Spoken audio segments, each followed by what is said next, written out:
আচ্ছা, আপনারা কি আমার দেশে আসার মতো পরিস্থিতি রাখছেন? আমি দেশে আসা মাত্রই আমার উপর মব সৃষ্টি হবে, আমি দেশে আসার মাত্রই আপনারা আমাকে টাইনা ছিঁড়ে ফেলবেন। আমার ফোনে এত এত এত থ্রেটস, আমি আপনাদেরকে বলে বুঝাইতে পারবো না। আমার কাছে এমনও ইনফরমেশন আসছে যে এয়ারপোর্টের বাইরে লোক রেডি করা আছে, আমি যাওয়া মাত্রই they will gonna hit me, they will gonna kill me.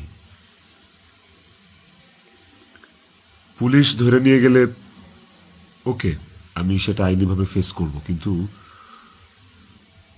এখন যদি আমিও মারা যাই, আমিও রিজিকের মার কাছে চলে যাই, রিজিকের কি হবে?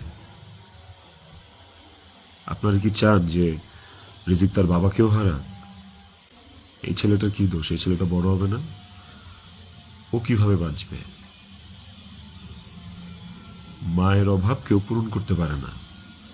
যে মানুষটা বাইচা আছে, বাপ, ওই বাপের অভাব কিভাবে পূরণ হবে তাইলে? মাও থাকবে না, বাপও থাকবে না? আপনারা এটা চান? আমার ইকরার শেষ মুখটা আপনারা আমাকে দেখতে দেন নাই। আমার ইকরার শেষ মুখটা ইকরার পরিবার আমাকে দেখতে দেয় নাই।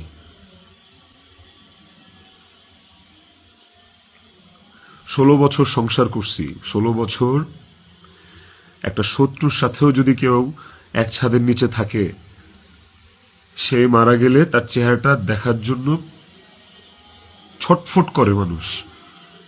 আর আমার বউ ছিল, আমি ভালোবাসা তার বিয়ে করছি, ওই মানুষটা মারা গেছে, তার শেষ চেহারা, শেষবারের মতো তার চেহারাটা আমি দেখবো না?